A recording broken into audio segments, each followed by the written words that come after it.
assunto novíssimo, fresquíssimo. Eletricidade é o segundo assunto que mais cai nos vestibulares, na parte de física, né? Perdendo para mecânica, obviamente, né? E disparado quando comparada com as outras.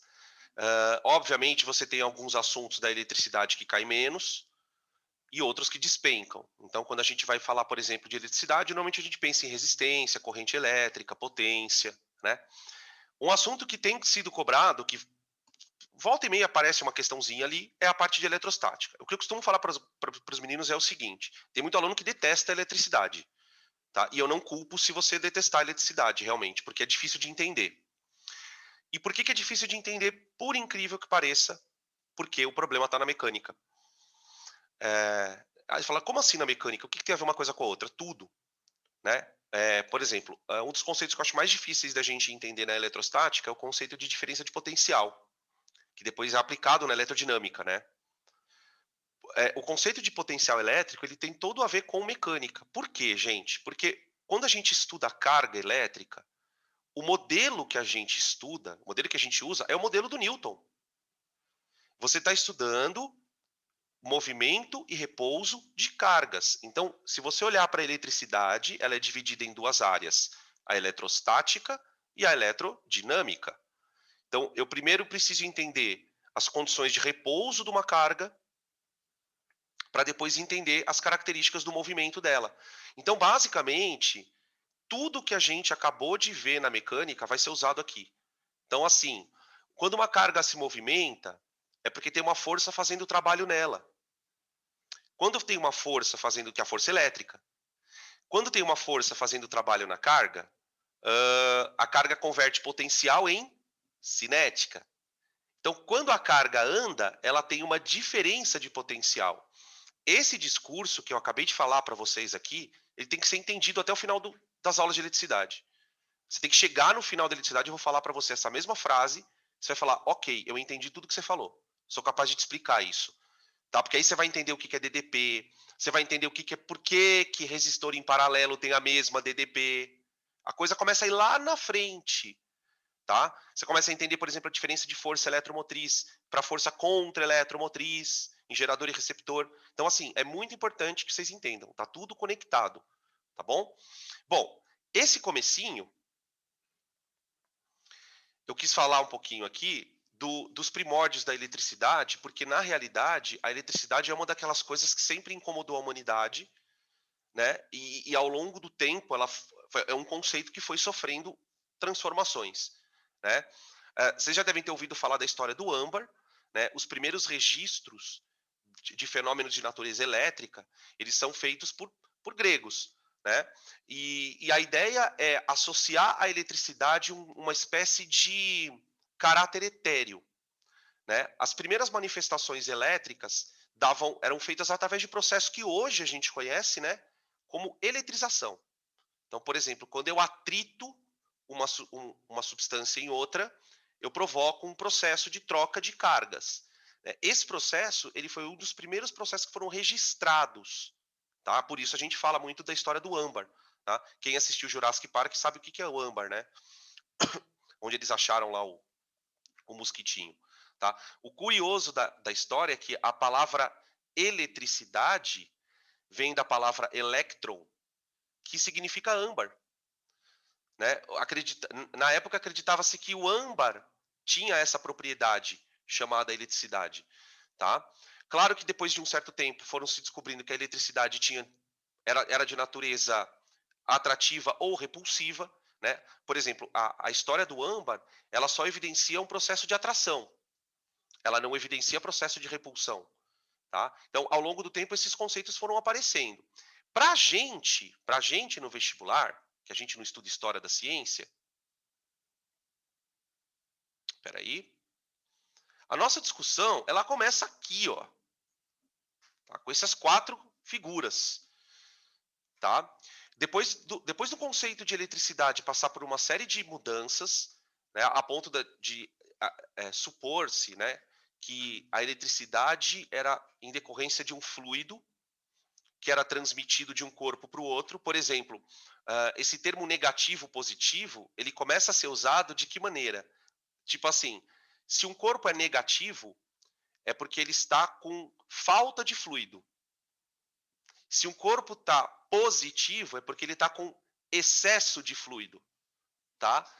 Olha que interessante essa ideia, porque hoje, se você trocar esse termo fluido por algum termo conveniente, faz sentido. Por exemplo, o que é um corpo negativo?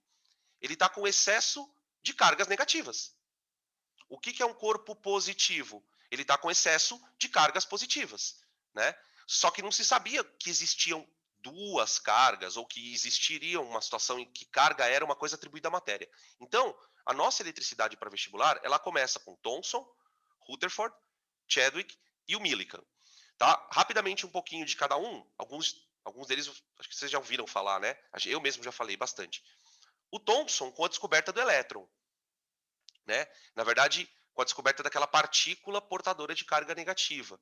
Então, a partir do experimento do Thomson, fica evidenciado pela primeira vez, né, com registro mesmo científico, que a carga é uma propriedade da matéria. A carga é uma propriedade da matéria. A matéria tem carga, né? É muito difícil da gente dizer o que é carga. É uma propriedade da matéria. Então, elétron para ele, peraí, elétron.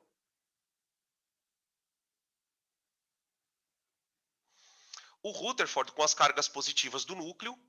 Na verdade, é um pouco errado falar que o Rutherford descobriu o próton, tá? Ele sugeriu a existência do próton junto com um cara chamado Moseley, que foi daí que veio a ideia de classificar-se os elementos a partir dos números atômicos, tá? O Chadwick com o nêutron,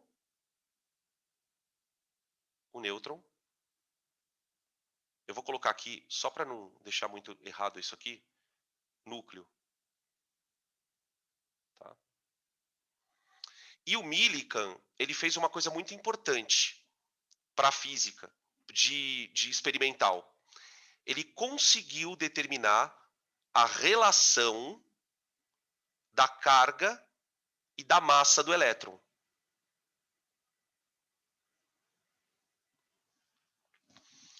Ele determina experimentalmente a relação carga-massa do elétron. Tá? Mais lá para frente, não hoje, eu vou ter que comentar um pouquinho sobre o experimento de Millikan para falar de campo elétrico. Daí eu explico para vocês como é que ele conseguiu fazer isso. Tá? Então, ele foi bem importante, por quê? Porque, assim, o Rutherford sugere a presença de uma carga negativa. Ok, tá lá a carga negativa, ela foi desviada lá pela ampola de Crookes, mas até aquele momento não se tinha nenhum dado concreto dessa carga. Tá, mas quanto vale? Ela tem massa? Como que é essa carga? Então o Millikan, ele merece destaque nesse meio, e a gente vai falar sobre ele no campo elétrico por causa disso, tá bom? Beleza. Esse é o nosso átomo clássico, né? A gente trabalha dentro desse mundo. Só lembrar que na mecânica mais quântica, né, naquela outra mecânica maluca, a gente já tem cargas menores que o elétron, cargas menores do que o próton. Você tem partículas que são, vamos dizer assim, mais elementares do que elas, mas a gente nem comenta nada sobre isso, tá bom? Beleza. Até aqui tranquilo? Tirando print aí, se quiserem.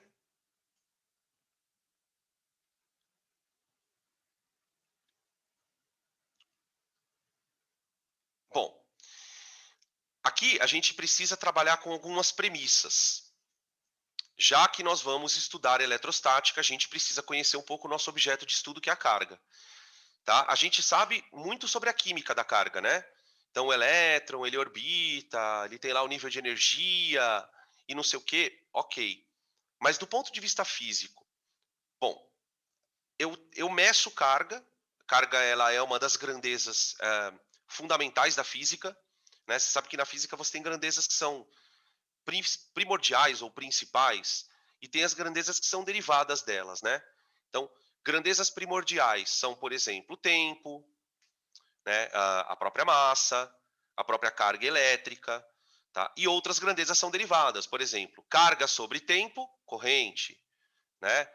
Massa sobre volume, densidade e coisas do gênero. Tá? Como a gente trabalha na física, às vezes, em nível macroscópico, né, a gente não trabalha necessariamente com um átomo, com 2 átomos, eu trabalho com corpos, que podem até ser pequenos, mas têm massa, enfim. Então, a gente considera, e isso é uma frase que a química também defende, né, que a carga total de um corpo é dada pela somatória de todas as cargas que constituem, ou seja, próton e elétron. Próton e elétron, tá? Apresentam como propriedade, e essa propriedade nos interessa na física, a capacidade de interação atrativa para cargas de sinais opostos e repulsiva para cargas de mesmo sinal. Então, isso é uma propriedade intrínseca dela. Então, se dois objetos se repelem, qual a minha conclusão? Eles têm cargas de mesmo sinal. Se dois objetos se atraem, qual a minha conclusão? Eles têm cargas de sinais opostos, tá?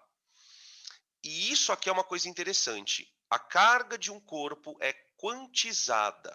A gente usa esse termo lá na química quântica, né? O que significa dizer que uma grandeza é quantizada? Que ela não pode assumir qualquer valor. Ela só pode assumir alguns determinados valores, né? E isso faz um certo sentido. Faz um certo sentido, né? Por quê? Para pensar. Um corpo é feito de próton, nêutron e elétron. Nêutron não tem carga. Então a carga de um corpo é dada por próton e elétron, juntos, né? Somando os dois. Então, quando você soma número de próton com número de elétron, gente, você só vai ter número inteiro, né? Por exemplo, se você tem um corpo, imagina um corpo A. Esse corpo ele tem 10 elétrons mais 12 prótons. Então a carga total dele seria 10 vezes a carga de um elétron mais 12 vezes a carga do próton. Acontece que a carga do elétron e do próton, as cargas do elétron e do próton são iguais em módulo. Então, esse aqui é o valor, ó, da carga elementar.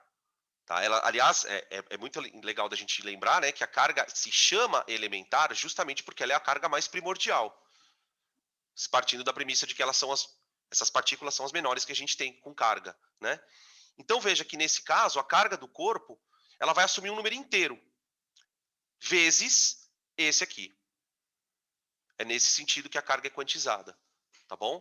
Porque a carga, na verdade, ela é uma propriedade das partículas. Então você não pode ter número quebrado de partícula. A princípio você não conseguiria ter isso, tá? Por exemplo, se você encontra uma partícula com uma carga menor que essa, você sabe que você está encontrando uma partícula menor que o elétron, menor que o próton, tá? Beleza? Por exemplo, um outro corpo, corpo B. O corpo B vai ter 15 elétrons e 9 prótons. Então ele tem 15 vezes a carga do elétron. Opa, olha eu chamando o elétron de positron aqui, hein? 15 vezes a carga do elétron, mais 9 vezes a carga do próton. Tá? É daí que a gente tira aquela fórmula, gente, que a carga total é igual a N vezes a carga elementar.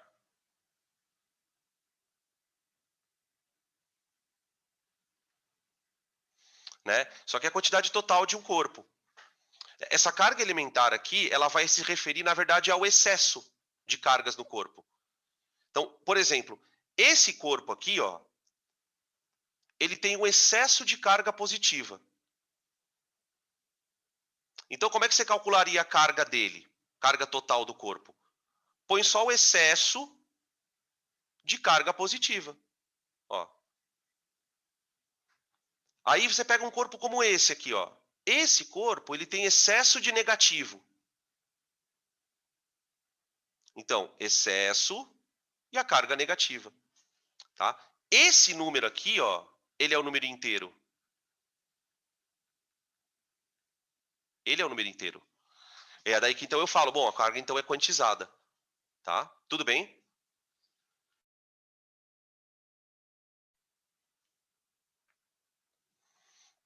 Tranks. Podem tirar print.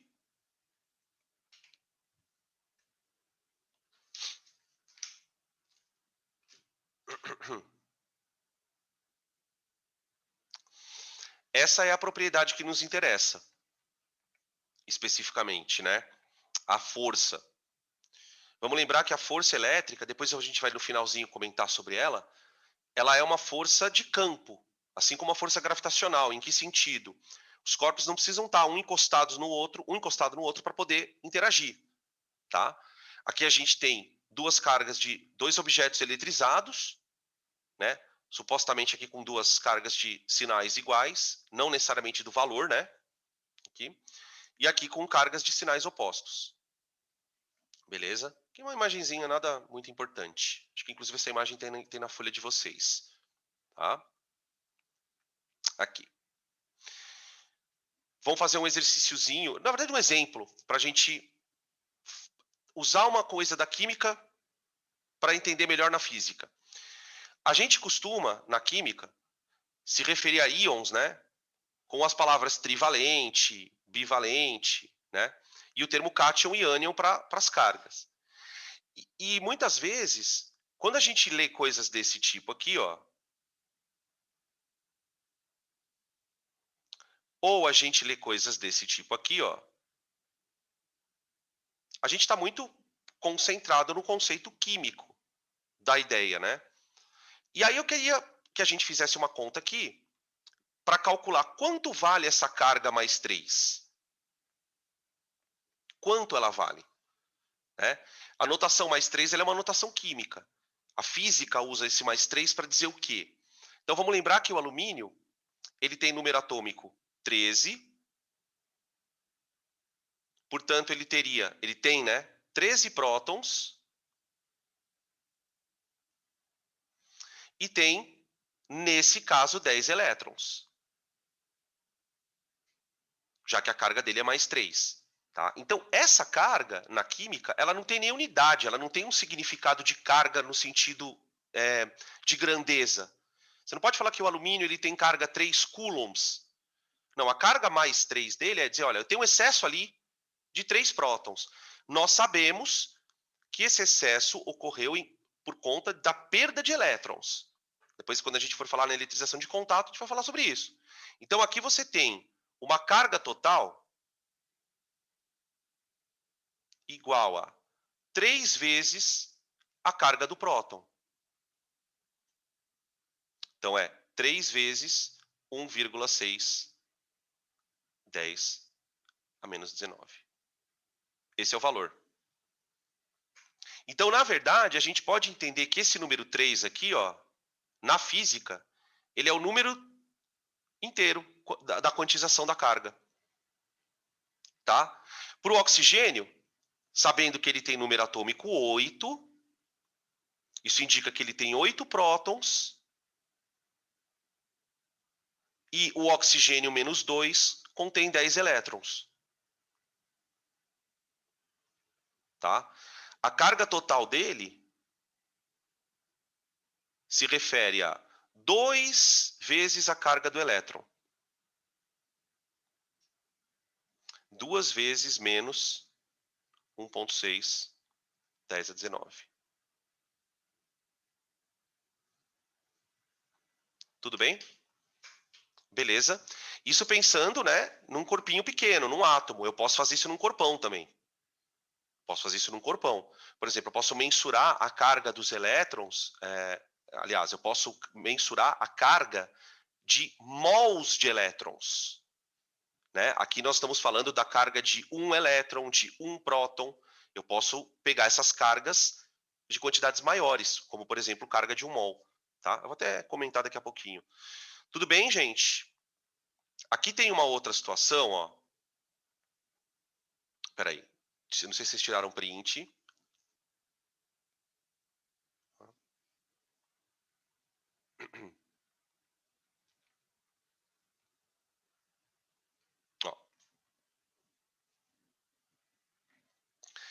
olha essa perguntinha meio despretensiosa aqui. Calcule a carga total de um corpo, sabendo que o mesmo apresenta na sua composição 0,10 mol de elétrons e 0,09 mols de prótons. Então você tem uma quantidade de próton, tem uma quantidade de elétron, eu quero calcular a carga do corpo. Eu coloquei esse item aqui para a gente fazer uma discussão que vai ser super importante na química, mas eu acho que melhor hora de aprender ela é na física, por incrível que pareça. Porque quando você aprende isso lá na química, fica meio solto no contexto que a gente aprende, que é na parte de eletrólise. Então, vamos lembrar que na química, a gente usa aquela grandeza famigerada, que é o mol.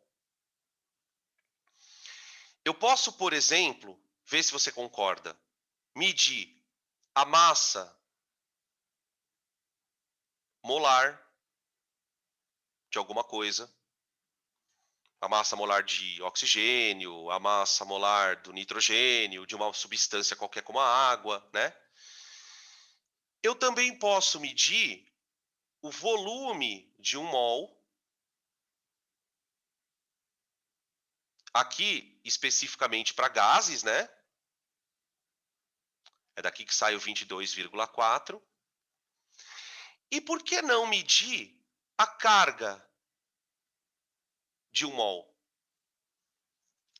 Mas, Dan, a carga de um mol do quê? De elétron, por exemplo.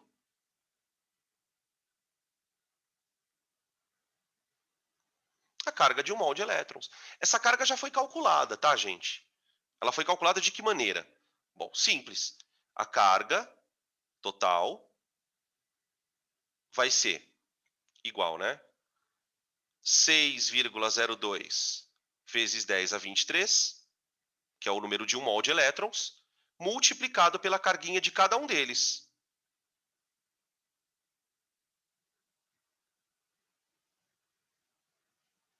Tá?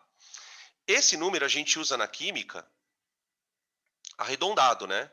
A gente não costuma na química representar o sinal como negativo, porque a gente sabe que é elétron, que está ocorrendo o movimento de elétron, né?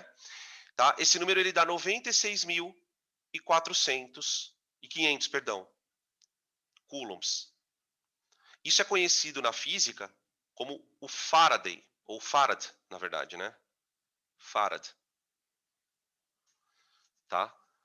Em homenagem ao Michael Faraday, tá? Isso é uma carga de 1 mol de elétrons. Tá, mas o que eu faço com ela aqui? Lá para quem lembrar do assunto, gente, essa carga ela é super importante lá na eletrólise. Quando a gente for estudar as reações que consomem corrente elétrica, enfim, tá? Logo menos a gente vai comentar sobre isso. No nosso contexto, o que eu faria com isso?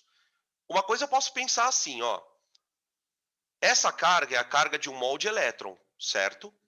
Mas ela também é a carga de um mol de prótons. Então veja, o meu corpo, vamos lá, eu tenho 0,10 mol de elétron, que são cargas negativas. E eu tenho 0,09 mols de prótons. Então, se você fizer uma subtração aqui, você percebe que o número de próton é menor. Então, você vai ter uma quantidade aqui de 0,01 mol de elétrons em excesso. Eu estou me baseando naquela ideia, gente, de que um próton neutraliza um elétron, né? Então, cada prótonzinho é neutralizado por um elétron. Como eu tenho mais elétrons aqui, eu tenho aí um excesso, tá? Beleza? Essa é a quantidade de elétrons que eu tenho lá dentro. Quando eu conheço o valor desta carga, eu posso usá-la para fazer uma conta. Eu posso dizer assim, olha, 1 mol de elétrons contém uma carga de 96.500 coulombs negativos.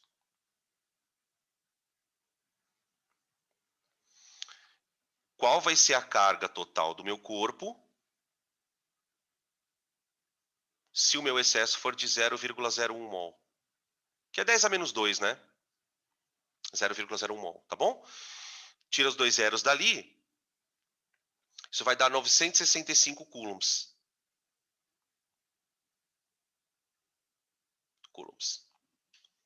Então, eu queria destacar uma coisa, tá? Quando se trabalha com carga elétrica, você pode trabalhar com uma carguinha elementar, que é o 1,6, 10 a menos 19, ou você pode trabalhar com o Faraday, que é uma carga gigante, só que não é para um elétron, é por mol. Ela vem escrita assim, ó, 96.500 coulombs por mol, barra mol, tá? Beleza? Como eu disse para vocês, tá? Na física, a gente não usa isso muito. Na química se usa mais. Tá?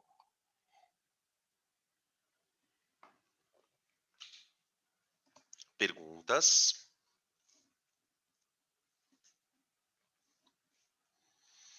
Continuando.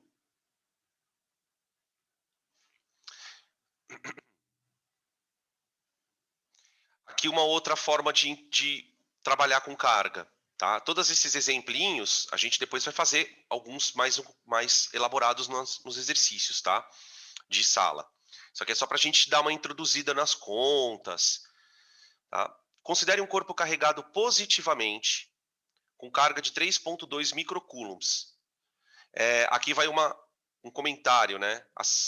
Geralmente nos experimentos em física, usam-se cargas bem pequenas. Então é muito comum aparecer o termo micro, né, que é o mizinho, e o termo nanocoulomb, tá? Então, para quem não sabe ou para quem não lembra, um microcoulomb é 1/1000º do coulomb. É isso aqui, ó. É 0,0006 casas do coulomb. Tá? É uma carga positiva, então a carga dele é 3,2 vezes 10 a menos 6 coulombs. Positivo. Tá? Quantos prótons tem em excesso? Então, eu posso fazer pela formulinha, que geralmente o pessoal costuma trabalhar, né? O famoso Quiné.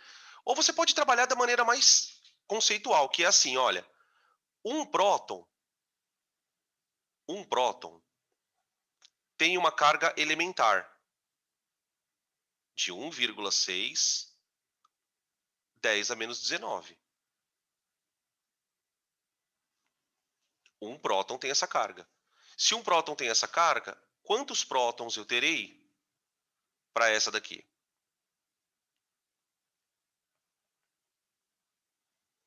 Menos 6.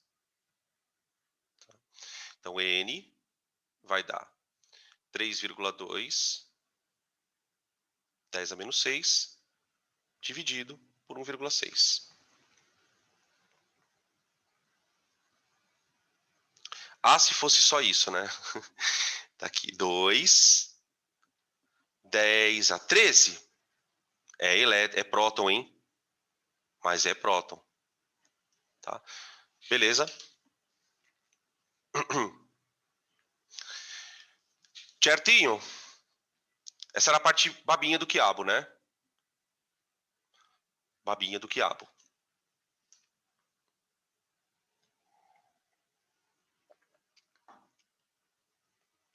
Aqui a gente começa com a parte que dessa primeira etapa do assunto, ela cai pra caramba. Eletrização. Eu também adoro essas questões. Elas costumam deixar a gente com a confiança lá em cima, né? Eu gosto também. É bom fazer. Tem os pés no chão, mas é bom também ter umas felicidadezinhas. Bom, a questão essa parte das cargas, gente, ela é meio introdutória, ela é necessária, tá? Isso não vai ser o maior problema da gente. Aqui começa a ficar legal o assunto, em que sentido?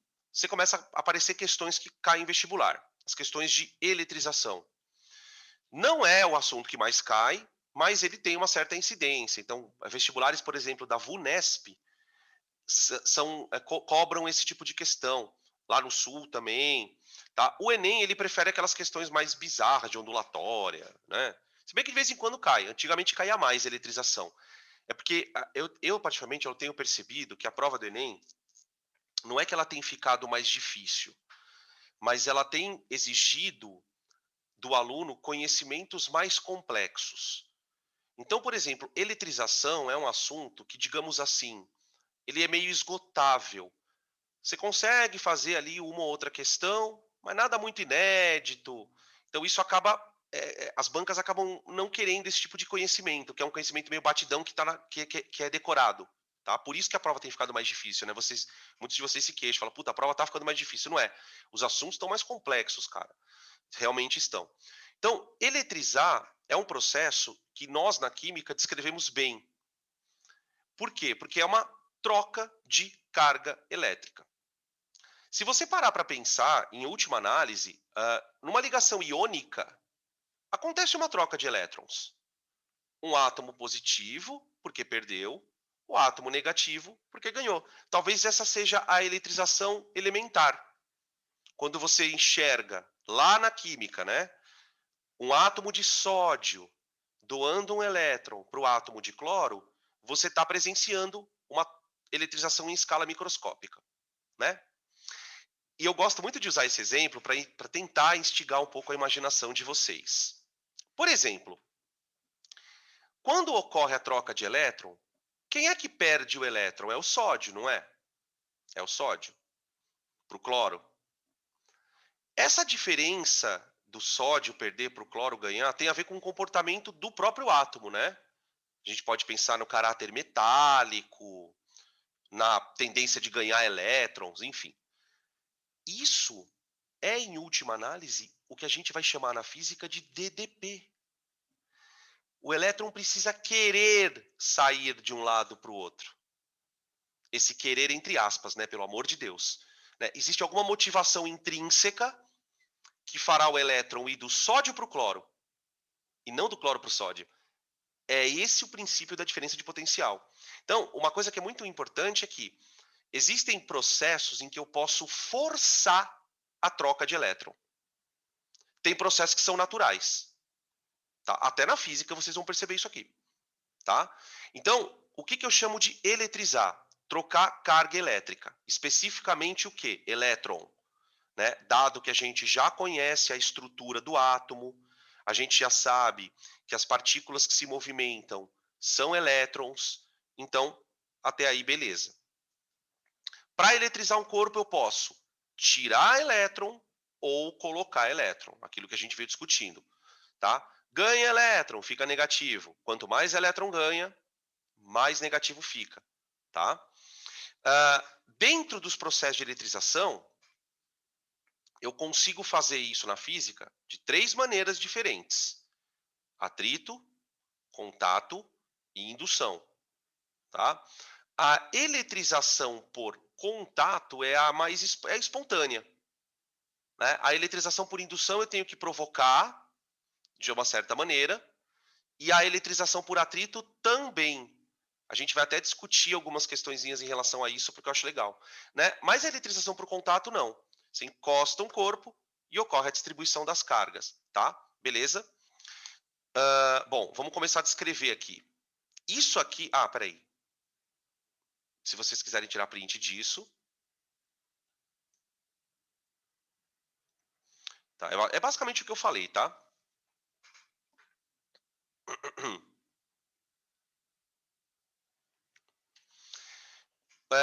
Na física, existem vamos dizer assim, duas fontes de preocupação quando se fala em eletrizar. Primeira, eu preciso saber os processos. O vestibular vai querer que eu descreva os processos. Como que acontece? E o segundo é que, em algumas situações, nós vamos calcular, fazer cálculos. Né? Então, quando um corpo eletriza o outro, sobretudo na eletrização por contato, né? Como é que a coisa funciona? Como é que eu calculo essas cargas que são distribuídas? Então, como sempre, a gente vai usar um modelo de sistema ideal. Então, lá na mecânica, a gente veio falando de colisão, né? E na colisão a gente teve que adotar um sistema isolado. mecanicamente isolado, né?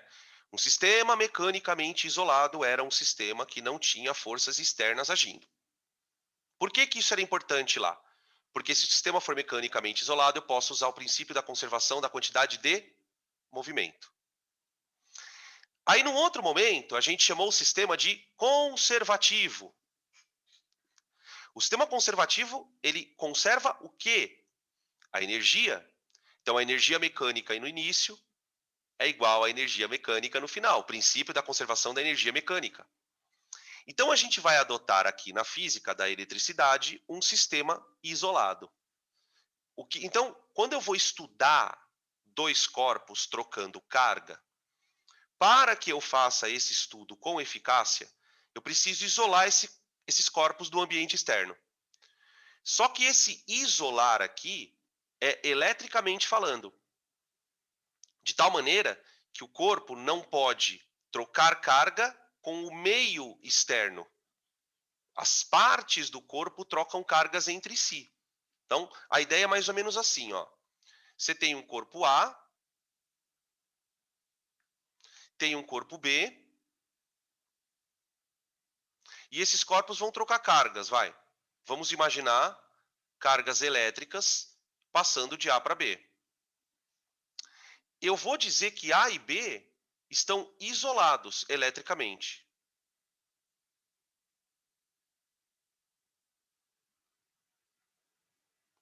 De tal maneira que esse corpo não pode perder elétron para fora, não pode ganhar elétron de fora.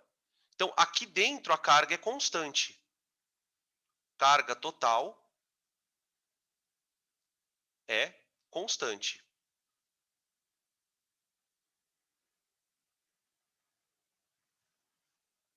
Tudo bem.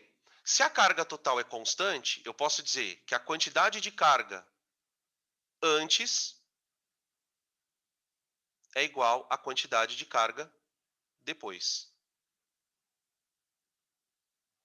Tá? Aqui sem flechinha, porque a gente não está mais falando de quantidade de movimento. A gente está falando da carga do corpo. Então, quantidade de carga antes seria a quantidade de carga do sistema antes de sofrer o processo de eletrização. Quantidade de carga depois que o processo sofre. Só que o que vai acontecer, quando você olha para essa frase, você fala assim, tá, mas isso é meio óbvio. Por que que alguém precisa escrever isso, né? Por que que alguém precisa falar o óbvio? Pelo seguinte, porque você pode abrir essa expressão assim. O que que é a quantidade de carga antes?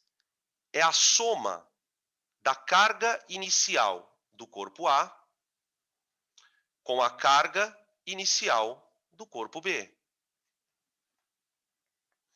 Isso é igual a carga final. Quantidade de carga final do corpo A mais quantidade de carga final do corpo B. Tá? Geralmente, pessoal, a gente trabalha nesses exercícios com modelos de bolinhas. Quando eu for falar lá das eletrizações por contato, que vem aqui na sequência, eu vou falar das bolinhas. Aí o que pode acontecer? Quando você estuda processos de troca de cargas, né, com bolinhas, as bolinhas podem ser iguais ou diferentes. Quando as bolinhas são iguais, acontece uma coisa. Quando as bolinhas são diferentes, acontece outra, tá? Que eu vou contando na medida em que a gente vai avançando aqui. Tudo bem, então? Então, ó, carga. Eu ia falar assim, ó. Peraí. Ai, tô com uma coceira no olho, gente. Meu Deus. Eu ia falar assim. Então vamos lá, gente. Carga. Tem duas. Tipo criança, né? Vai, fala pra mim o que você sabe de carga. Tá bom, carga. Tem duas. Uma positiva e uma negativa. Então, o que você precisa então lembrar? Carga é uma decorrência das partículas subatômicas. Tem o menor valor possível, que é igual em módulo para o próton e o elétron. A carga de um corpo, ela é definida pela soma das carguinhas, tá? Dentro dessa premissa, o corpo pode ser neutro, positivo ou negativo. Quando um corpo está eletrizado, é porque ele sofreu um processo de eletrização, que consiste basicamente em transferência de carga elétrica. Que carga, Dan? Negativa. Tudo bem? É basicamente isso que a gente discutiu até aqui, tá? Essas cargas que são trocadas são estudadas naquilo que nós chamamos de sistema isolado, do ponto de vista elétrico. O que é um sistema isolado? Não perde nem ganha carga com a vizinhança. Ou seja, eu posso aplicar o princípio da conservação da carga, ok? Beleza. Vamos lá. Ó, um exemplinho para a gente calcular. Considere dois corpos A e B, inicialmente com carga neutra. Então, quando eu falo que um corpo tem carga neutra, significa que ele tem a mesma quantidade de próton e elétron, tá? Então, ó, você tem um corpo A, um corpo B, QA igual a 0, QB igual a 0. Imagine que agora, do corpo A para o corpo B, sejam transferidos 10 elevado a 20 elétrons. Então, imagine que, por algum motivo qualquer, sai daqui para cá elétron. 10 elevado a 20 elétrons. Tá. Então, o corpo A, ele passa a ter uma carguinha de 10 a 20 vezes 1,6 positivo. Vamos ver se vocês conseguem pegar a ideia, ó, que eu estou tentando pensar. O A perdeu elétron. Então, cada elétron que ele perde, ele fica com uma carguinha, um próton em excesso. Perde um elétron, fica com próton em excesso. Perde um elétron, fica com próton em excesso. Então, vai chegar uma hora que ele vai estar com todo esse bando de próton em excesso. Então, a carga dele vai ser positiva de 1,6 vezes 10 elevado à primeira. 16 coulombs. Tá. Só que, ao mesmo tempo em que o A perde essa quantidade enorme de elétrons e, portanto, fica positivo, o B ele fica negativo. Ele ganhou 10 a 20 cargas negativas.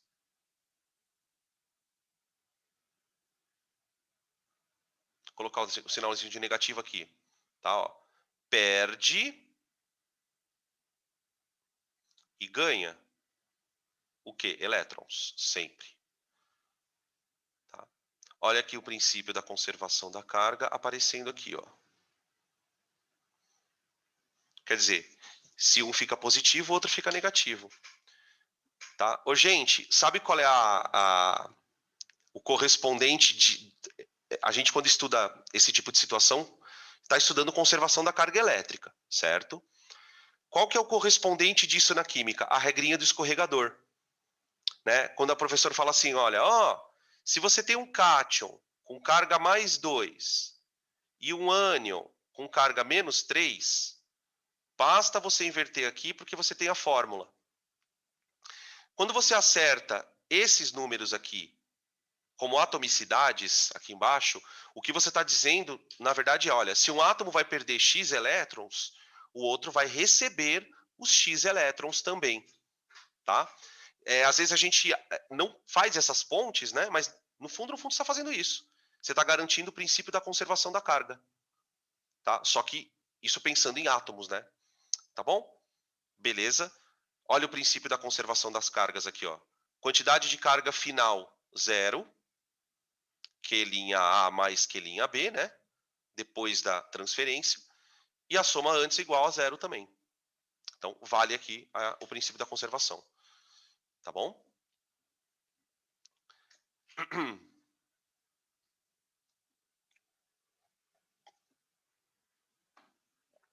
No caso da física, você só consegue fazer essa transferência de elétrons aqui, gente, se houver o que a gente vai chamar de DDP. Tá? Quando você tem dois corpos neutros assim, você não consegue transferir elétrons sem ser espontaneamente, sem ser não espontaneamente, perdão. Tá? Não tem como. O que um gerador faz, por exemplo? Ele proporciona esse movimento de elétrons de maneira forçada. Tá? Agora, se os corpos têm cargas diferentes, aí é outra história. Tá? A gente vai comentar aqui. Beleza? Ok? Contato? Contatinho? Contatinho? Vamos lá então, contatinho. Eletrização por contato.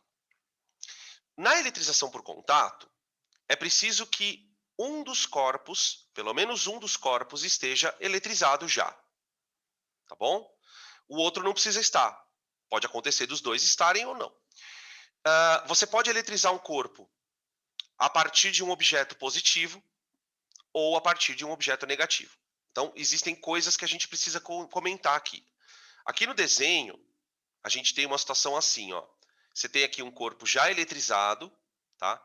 Esse bastão aqui é um bastão isolante. Aqui nós temos um corpo neutro, conectado por um bastão também isolante. Esses bastões, eles são isolantes, tá? É muito importante que o corpo não encoste na terra. Depois a gente vai comentar um pouco sobre isso. Nessa primeira configuração, eu tenho um corpo com excesso de elétron. Excesso de elétron. E aqui um corpo neutro. Tá? Quando a gente encosta os corpos, se eles são corpos condutores, os elétrons têm capacidade de escoar de um corpo para outro. E aí a gente vai observar que os elétrons escoam, mas eles não escoam todos para cá. A gente vai observar, depois que os dois objetos são afastados, uma distribuição de carga. Tá? Então, a gente pode definir o processo de contato como sendo um processo de distribuição de carga entre os corpos. Tá? Algumas questões agora não são tão importantes. Né? Por exemplo, num condutor, as cargas que são distribuídas, elas se armazenam na superfície externa do condutor. Tá? A gente faz algumas experiências, inclusive, com condutores ocos, tá? Que depois a gente vai comentar também na história da blindagem eletrostática. Então, basicamente, o que eu fiz foi afastar espalhar os elétrons, tá? Beleza. Se as cargas forem positivas, se o corpo for positivo, a história é um pouco diferente. Então, aqui, qual é a pergunta que você tem que saber responder? Por que os elétrons foram do corpo B para o corpo A? Essa é a pergunta que você tem que saber responder. Olha, os elétrons foram do corpo B para o corpo A porque o corpo B tinha excesso de elétron. O elétron vai escoando. Ele tem essa tendência de escoar, que é o que a gente usa como corrente elétrica, na verdade, né? Tá bom? Agora, eu posso fazer a eletrização usando o corpo positivo. Usando o corpo positivo. Veja, corpo neutro, corpo positivo. O corpo que é positivo, lembrar que ele ficou assim porque ele perdeu elétron. Tiraram o elétron dele. Tá? Beleza. Então ele está com falta de elétrons. O corpo A é neutro. Então, na hora que eu encosto, os elétrons escoam. Só que escoam do corpo que está com número de elétrons normal para um corpo que está em falta de elétron.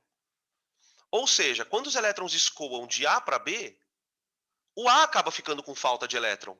Por isso os dois ficam positivos. Né? Então, uma pegadinha meio que você tem que tomar cuidado é quando o cara fala assim, olha, quando eu eletrizo um corpo por contato com corpo positivo, as cargas positivas escoam. Não é bem a carga positiva que escoa, porque se a gente lembrar, né, a carga positiva ela não tem mobilidade, já que ela está localizada no núcleo do átomo. Então não é bem que a carga positiva escoa, são os elétrons que vão na direção do positivo, tá? E aí eu gostaria de chamar a atenção de vocês, porque essa frase você vai me ouvir falar pelo menos pelas próximas 7 semanas. Elétron gosta de ir para onde está menos negativo. Guarda esta frase. Elétron gosta de ir para onde está menos negativo. Tá? Você poderia falar também de uma maneira mais simples, mas não é tão legal, que elétron gosta de positivo. Tá? Não é bem a verdade, Porque se elétron gostasse de positivo, isso aqui não acontecia, ó. Isso aqui não acontecia. Aqui está positivo? Não. Aqui não está positivo, ó. Por que o elétron veio para cá? Porque está menos negativo. Para o elétron, basta que uma região esteja menos negativa de onde ele está, que ele vai. É isso que você precisa ter na cabeça. O que vai motivar o movimento de elétron é essa diferençazinha. Onde eu estou está negativo, mas se ali do lado tiver menos negativo, eu escoo, desde que eu tenha contato. Né? Por exemplo, se essa carga for muito negativa, pode ser que ocorra corrente elétrica pelo ar. Pode acontecer de ter corrente elétrica pelo ar, que é o famoso relâmpago, né? Que depois a gente vai discutir também como que acontece, por que relâmpago sobe, por que relâmpago desce, tá? Ficou claro isso, gente? A questão do contato?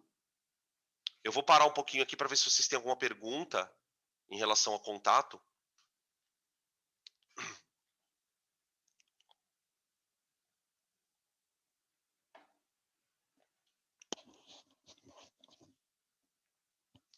Bom,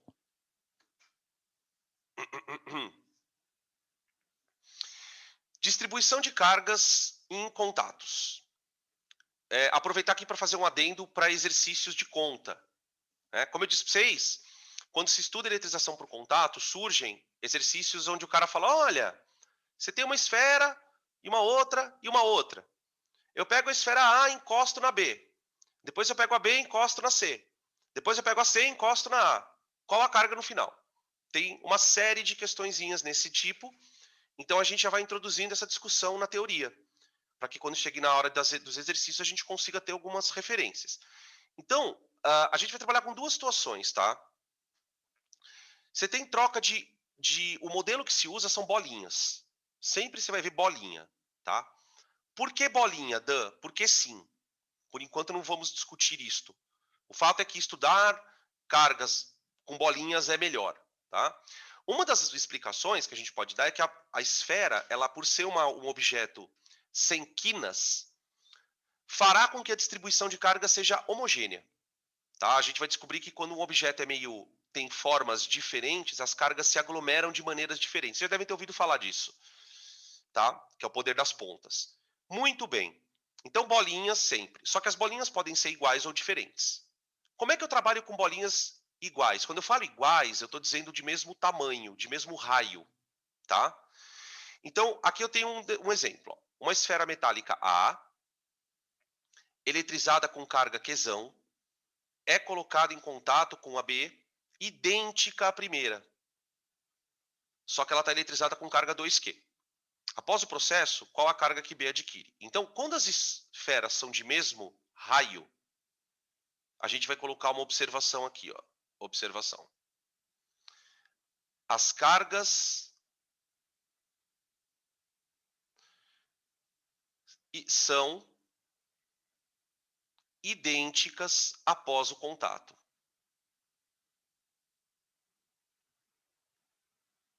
Após o contato.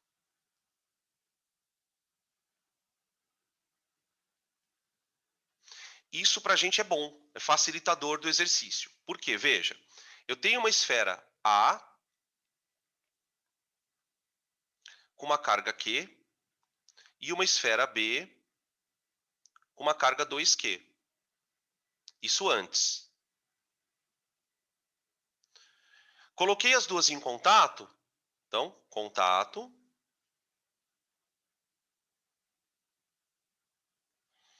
E agora, eu tenho um corpo A com uma carga Q'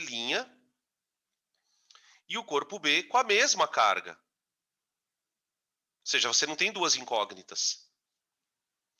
Então, eu posso aplicar o princípio da conservação da quantidade de cargas. Eu vou dizer que QA mais QB é igual a 2 vezes a carguinha, Q'. Então, Q' dá 1,5 Q, né? Tá? Super simples, né? Claro que os exercícios eles são mais chatos, porque como eu disse para vocês, né? O que vocês vão encontrar? Até nos exercícios de sala tem um. Ele pega, por exemplo, 3 esferas. Ele dá as cargas delas, e aí ele começa a tocar uma com outra. Então você tem que ir fazendo e descontando das cargas, é meio trabalhoso, tá? Não é difícil, mas é chato. Você pode errar numa conta, tá bom? Beleza. Que é o que vai aparecer em 99% das situações, tá, gente? Esferas de mesmo raio. Tá, só que agora eu quero contar para vocês uma coisa. Então já podem tirar print.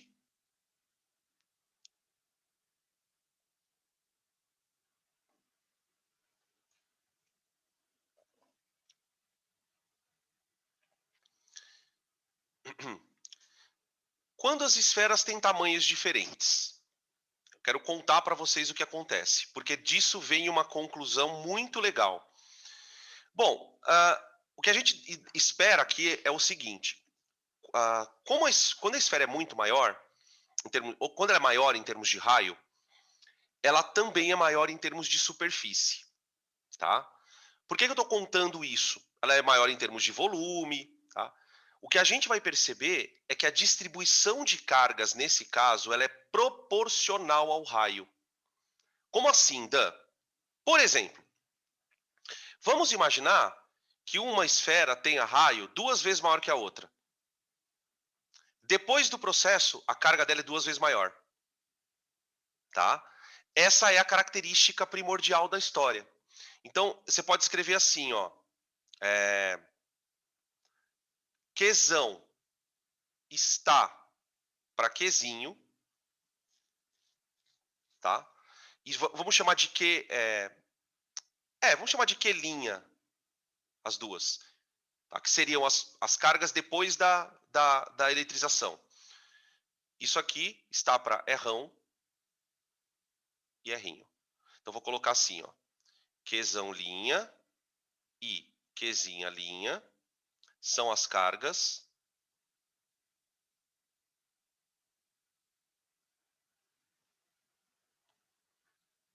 após a eletrização.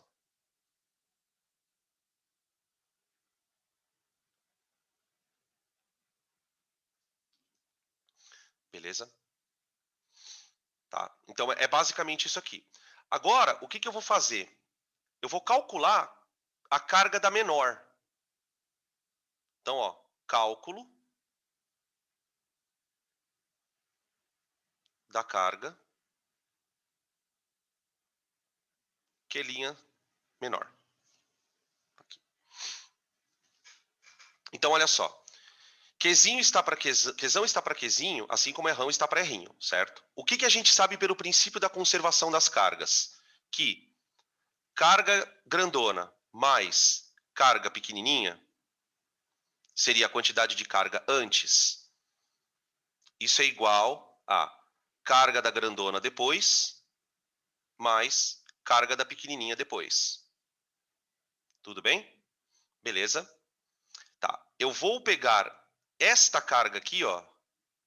No lugar dessa carga aqui, ó, que é linha, eu vou substituir em função disso aqui, ó.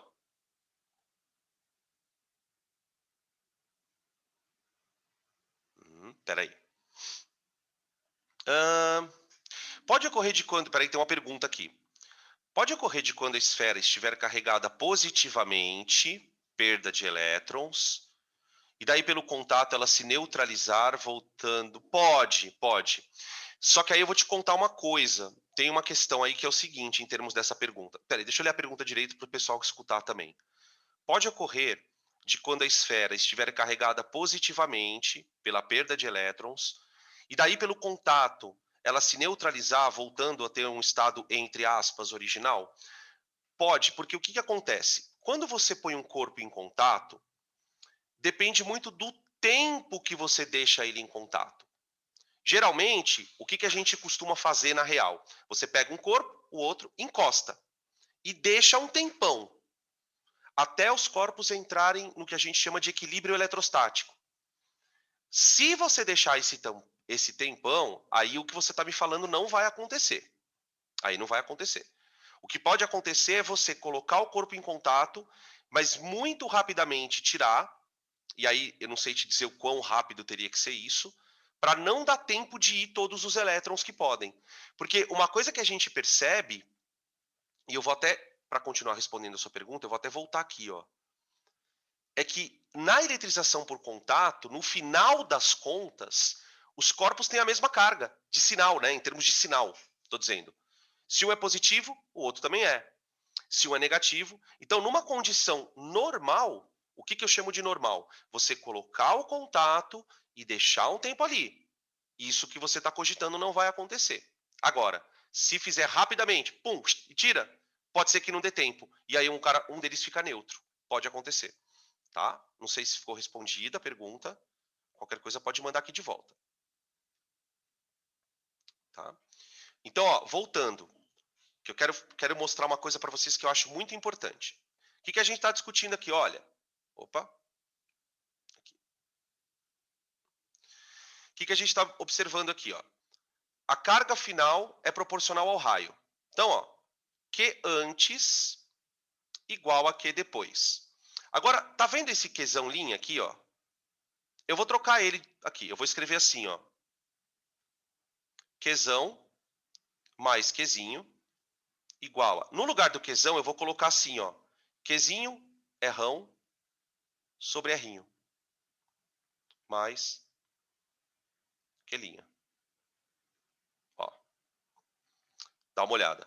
Eu substituí aqui, ó, no lugar do Qlinha, o que tinha aqui nessa igualdade, ó. Eu passei o Qzinho linha para cá. E aí ficou Qzinho linha é rão sobre Rzinho. Tá aqui, ó. Tá? Mais Qlinha. Tudo bem? Como eu estou querendo achar o valor do Qlinha, a carga pequena, eu vou tirar ele em evidência aqui, ó. Então essa conta fica assim, ó. Vou fazer aqui embaixo. Qzão mais Qzinho igual a... Vou colocar mais para baixo aqui, peraí.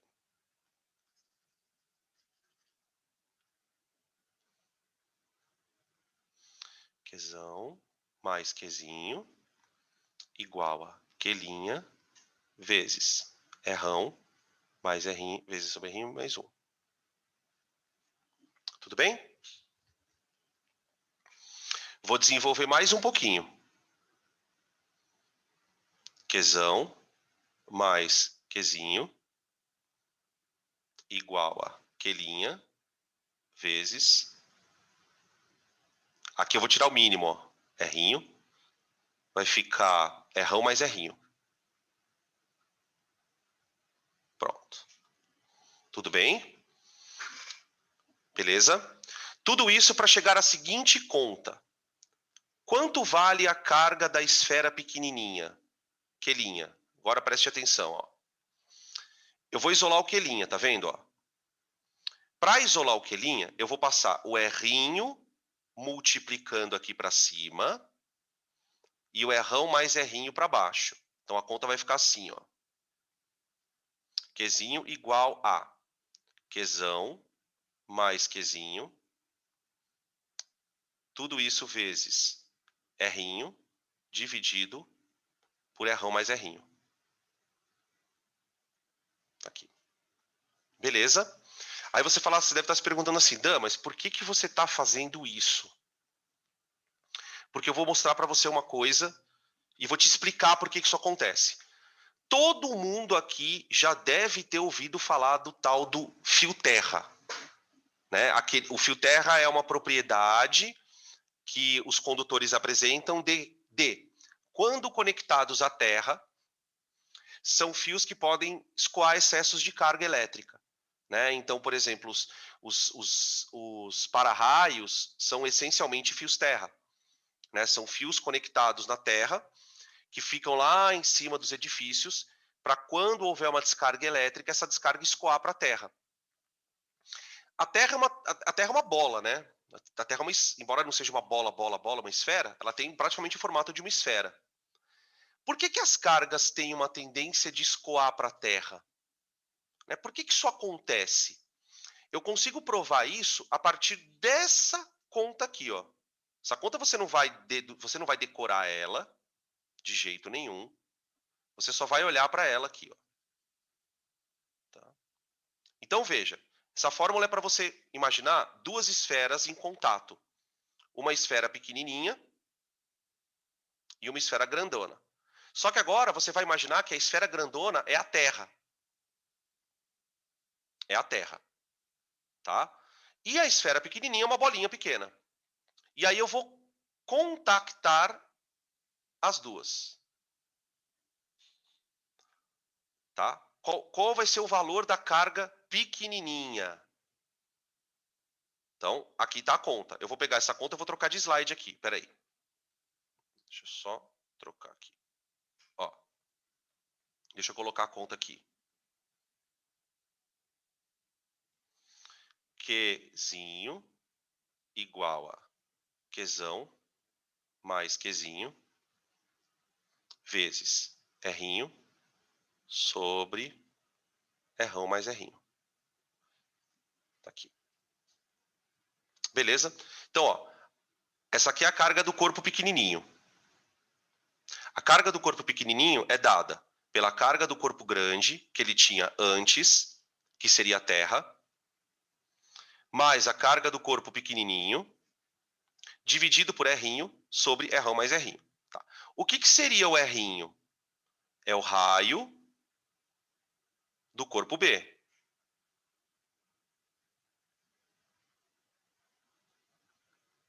Tá? Que é um corpo qualquer, uma bolinha qualquer. O Rrão é o raio da Terra.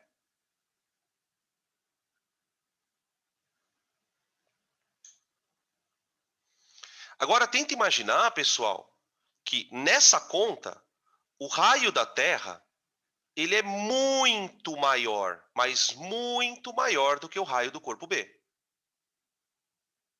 De tal maneira que essa parte da conta aqui, ó. Espera aí. Opa. Essa parte que eu vou pintar em amarelinho aqui, ó, ela vai dar praticamente zero. Esse termo da conta dá praticamente zero. O que isso quer dizer na prática? Que quando você conecta um corpo à Terra, não importa qual é a carga do corpo. Não importa qual é a carga do corpo. Essa carga vai praticamente zerar no final. Então, ó, eu vou escrever assim. Como? Opa. Como R da Terra é muito, muito, muito maior que Rrinho, teremos que Rrinho sobre Rrão mais Rrinho é aproximadamente igual a zero. Portanto, Q'linha seria igual a Qzão mais Qzinho vezes zero. O que significa que a carga não fica no corpo. O que eu estou querendo dizer de uma maneira muito simples? Né? Porque olhando para as contas, você fala, meu Deus do céu, que conta é essa? Eu estou querendo dizer assim, gente, quando você tem um corpo pequenininho e um corpo muito grande, mas muito grande, e os dois são postos em contato, você pode considerar que a carga escoa toda ela para o grande. Porque a carga é proporcional ao raio.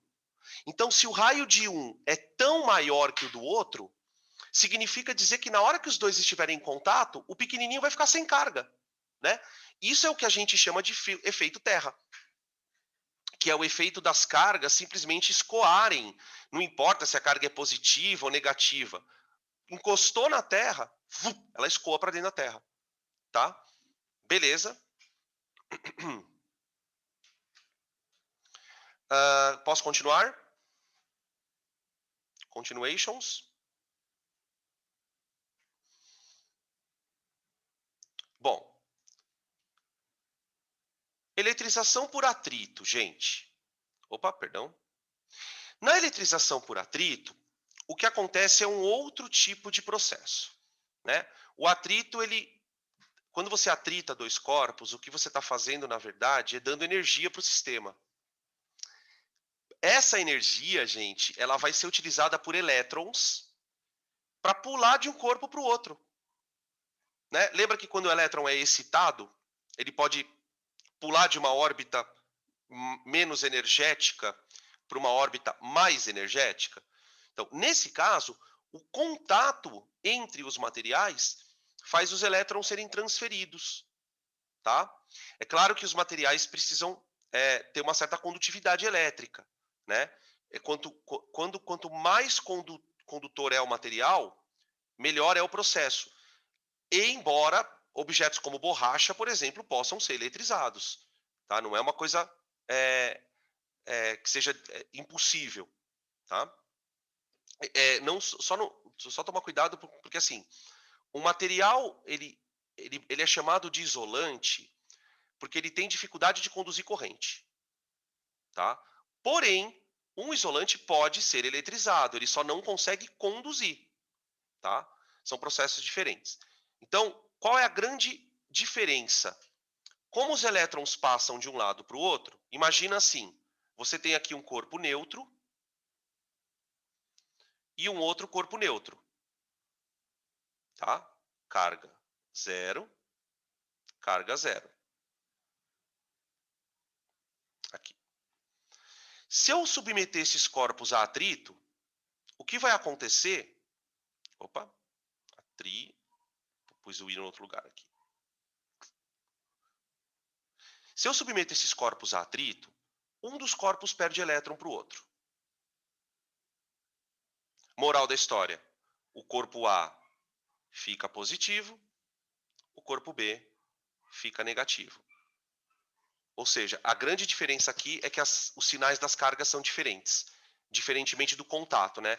Como no contato você tem uma distribuição de carga, ou os dois ficam positivos, ou os dois ficam negativos. Aqui não, há uma troca, tá? Nesse sentido, vocês já devem ter ouvido, professores também comentarem, dessa série aqui, ó. Essa série. Ela tem um nome meio estranho, ela é chamada de série triboelétrica. Triboelétrica.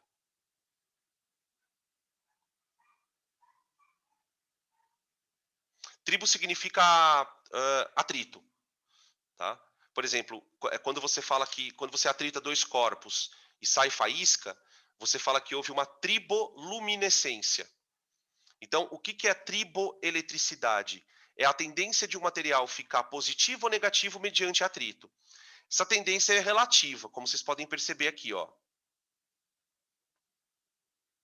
Pele humana, couro, pele de coelho, vidro, cabelo humano, fibra sintética, lã, pele de gato. Quando a gente olha para essa série, a gente começa a ficar um pouco preocupado com o tipo de pesquisas que já foram feitas acerca do assunto, né? Porque você começa, a primeira coisa que tem na lista, pele humana seca.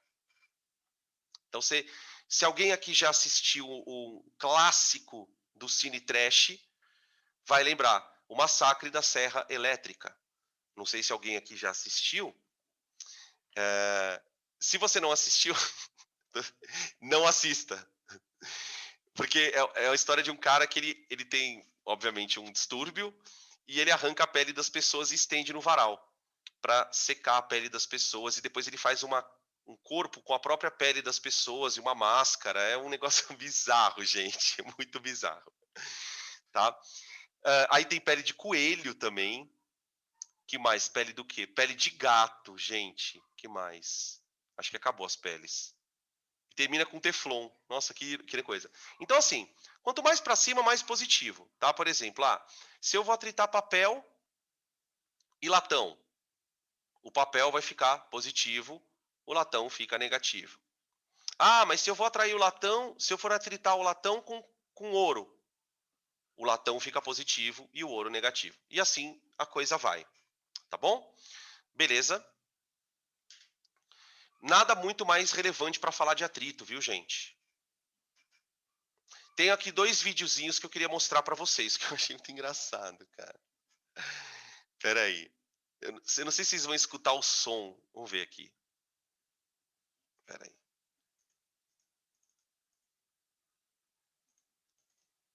Vai de acha.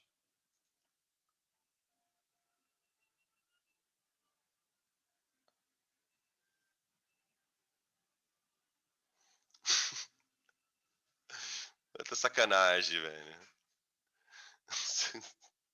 Escutaram a musiquinha? Não sei se dava pra escutar a musiquinha. Não sei se dá pra compartilhar o som aqui. E tem um outro aqui. Espera aí. Deu pra ouvir a música? Tá sem som? Ah, peraí, deixa eu voltar aqui.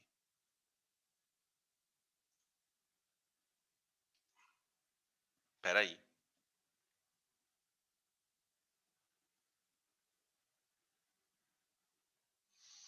Deixa eu só... microfone. Ué, não tem aqui, mano.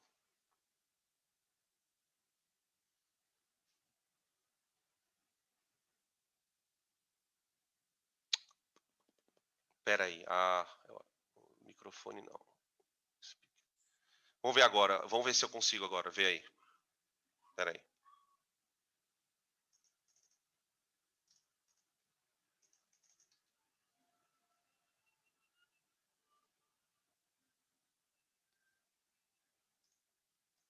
Deu pra escutar ou não?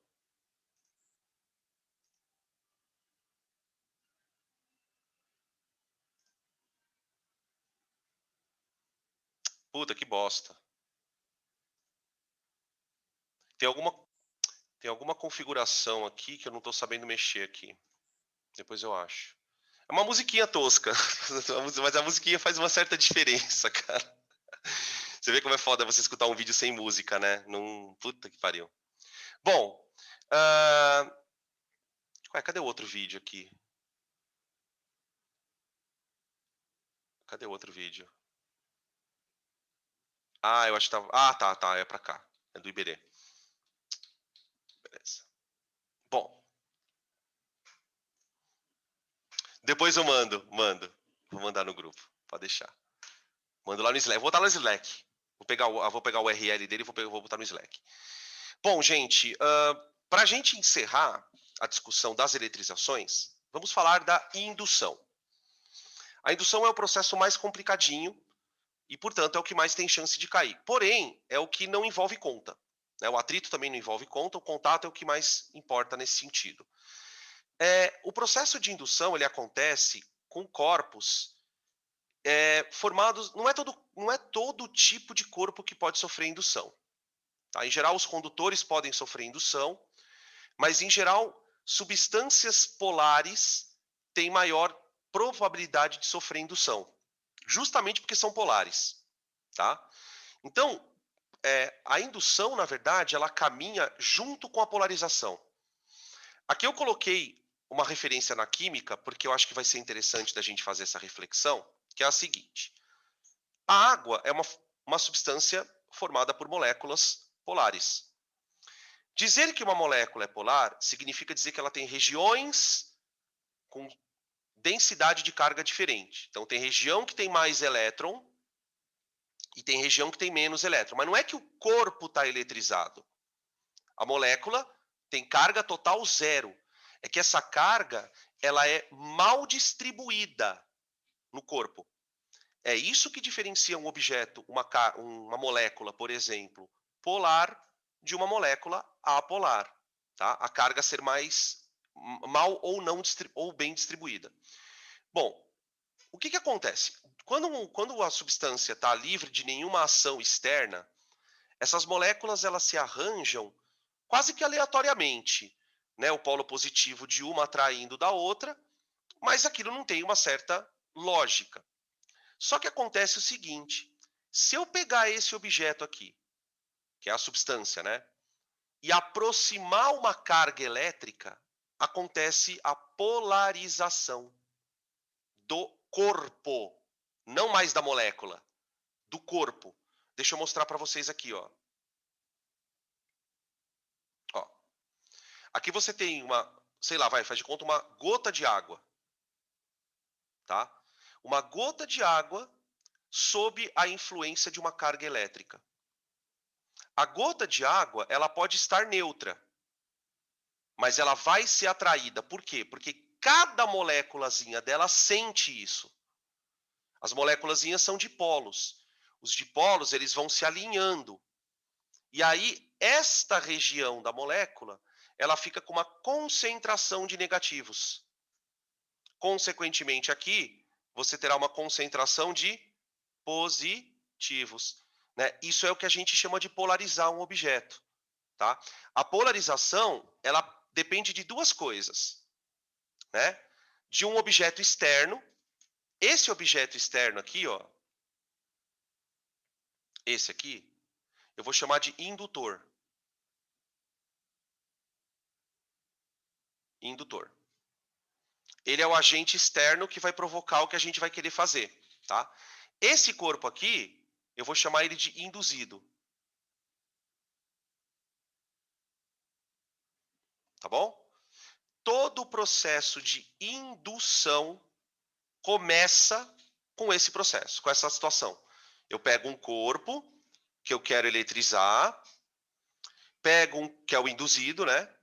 Pego um outro corpo que já está eletrizado, que é o indutor, e aí eu vou brincar com os dois, ok? Beleza?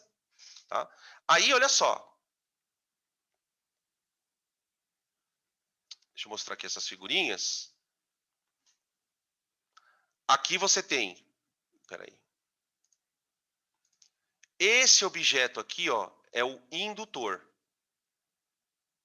Que você esfrega no cabelo, por exemplo. Esfrega lá o pente no cabelo, ele eletriza. Aí você aproxima do papelzinho. O papelzinho é atraído. O papelzinho em si, ele não está com carga. Ele é atraído por uma indução. Tá? Beleza? O que a gente vai ver é que essa indução ela pode ser usada para eletrizar o objeto. Aqui é a mesma coisa. Ó. Aqui a bexiga, que é o indutor, e aqui uma outra coisa que seria o induzido, que eu vou polarizar. Tá? Aqui nesse caso, a polarização atraiu a bexiga, que naquele videozinho do cachorro, né, é isso que acontece. Tipo, você esfrega a bexiga, por exemplo, no cabelo e põe no cachorrinho. Aí o pelo do cachorrinho vai polarizar. Mas essa polarização já basta para a bexiga grudar nele. Tá? Tranquilo? Beleza? Bom, como é que a gente eletriza então esse corpo? Né? Porque até aqui, se eu não encostar os corpos, não tem troca de carga. Não tem troca de carga. Então agora eu vou eletrizar esse corpo. Tá? Então vamos lá. Vou colocar aqui. Eu vou fazendo em etapinhas, tá? Vamos fazer os desenhos aqui, ó. Então a primeira coisa que você vai fazer, ó, você vai pegar o indutor. Vamos imaginar que o meu indutor seja positivo, tá?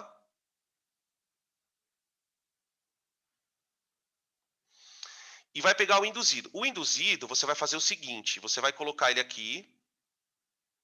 Então esse aqui é o induzido. E você vai colocar ele numa haste de borracha aqui no chão, tá? Beleza? Isso aqui tem que ser de borracha. Tem que ser de borracha. Aí você vai aproximar, tá? Aproxime o indutor e o induzido sem se tocarem. Beleza. Quando eu aproximar o indutor do induzido, vai acontecer o seguinte no induzido. Aqui fica negativinho e aqui fica positivinho. Tá aqui. Você polarizou. Aí o que você vai fazer agora? Você vai conectar o induzido à terra.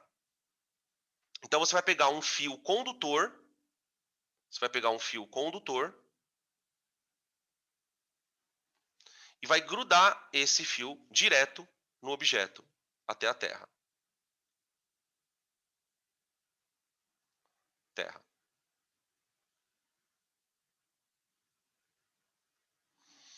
Tudo bem? O que vai acontecer? Esse objeto em si, ele está neutro ainda. Então ele não tem poder de fazer nada com a Terra.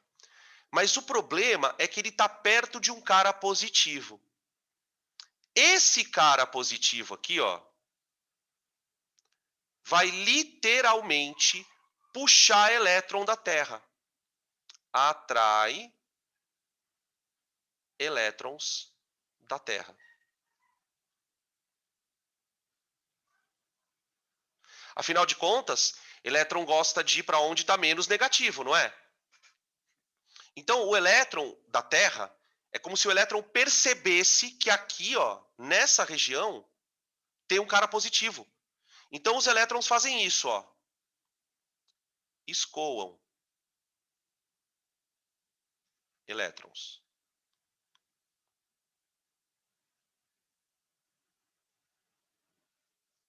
Tudo bem? Beleza. Aí o que você vai fazer? Etapa 3. Corte a conexão e depois afaste o indutor. Por quê? A hora que você corta a conexão, o que vai acontecer?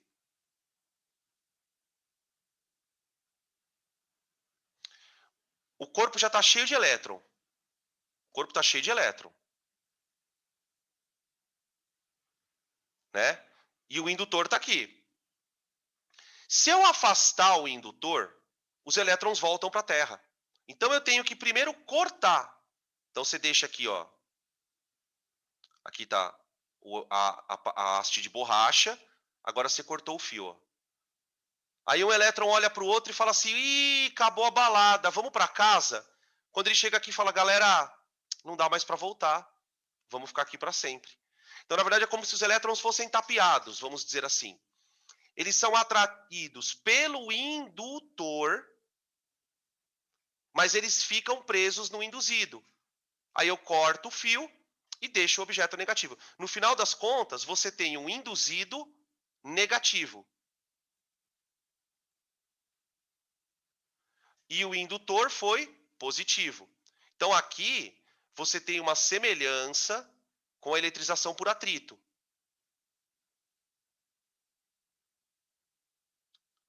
Se o teu indutor é positivo, ele puxa elétron para o induzido. E aí o elétron fica preso aqui, ó. Tá? Beleza?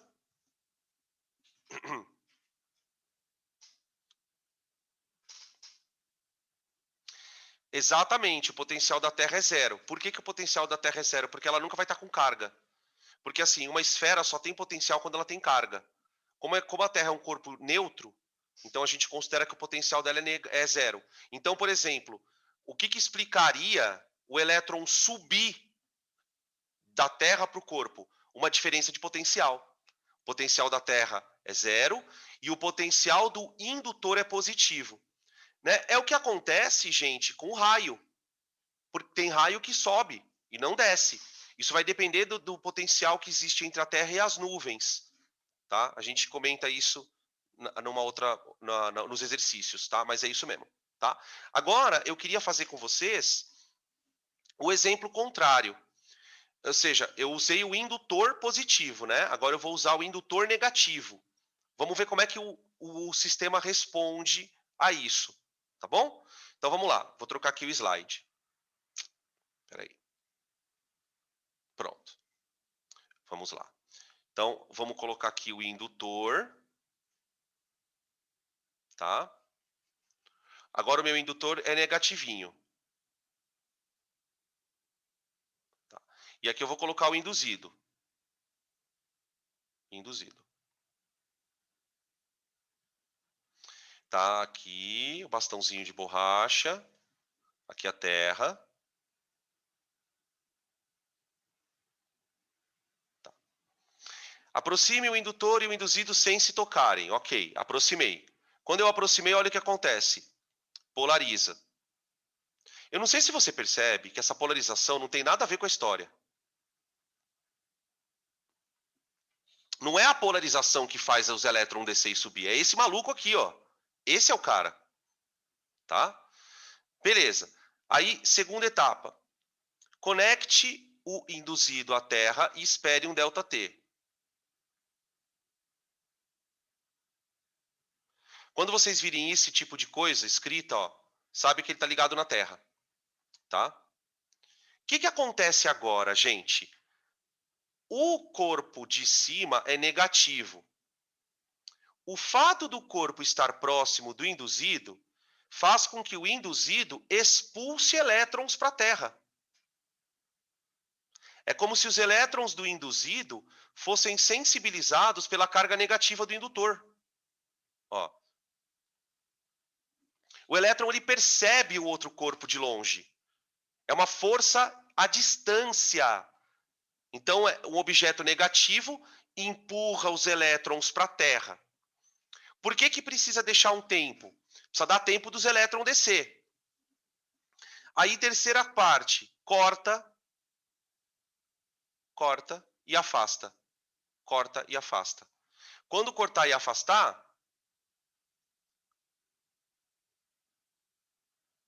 o corpo agora está com falta de elétron, porque os elétrons foram expulsos. Os elétrons foram expulsos. Tá? Aqui você tem corrente elétrica, viu, gente? O que o para-raio faz, na verdade, é isso, né? É antecipar que o raio caia no fio antes de cair no prédio. Tá?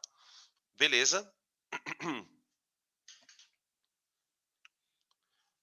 Então, de novo, aconteceu dos corpos ficarem com sinais opostos. O indutor negativo e o induzido positivo. Beleza?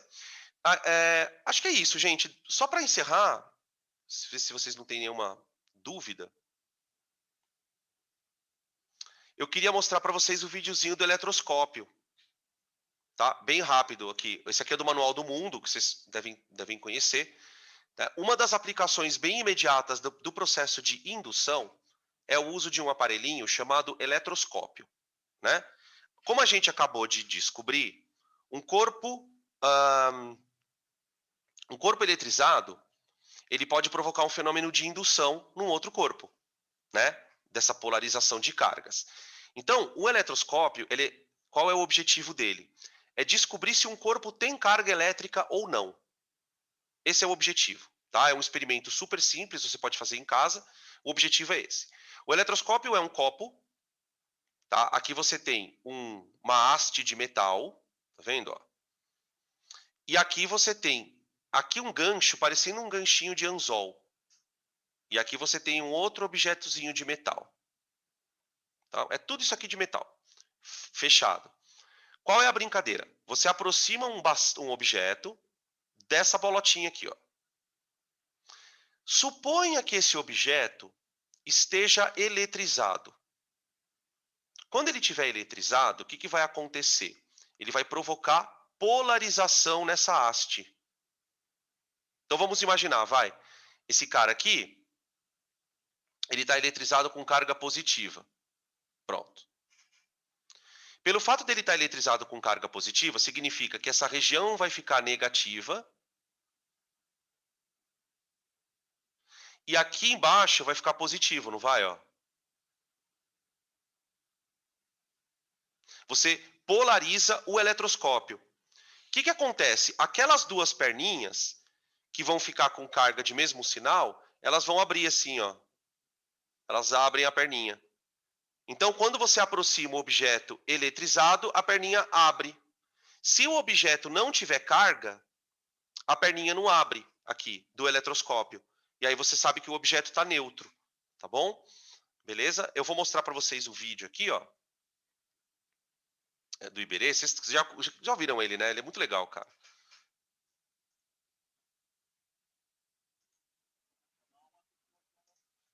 Ai, gente. Deixa eu ver se eu consigo aqui.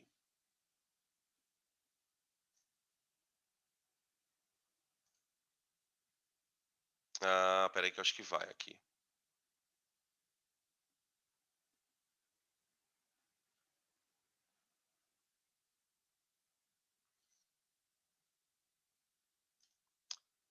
Pronto, vamos ver se vai agora. Eu vou ligar o vídeo aqui, vamos ver. Foi?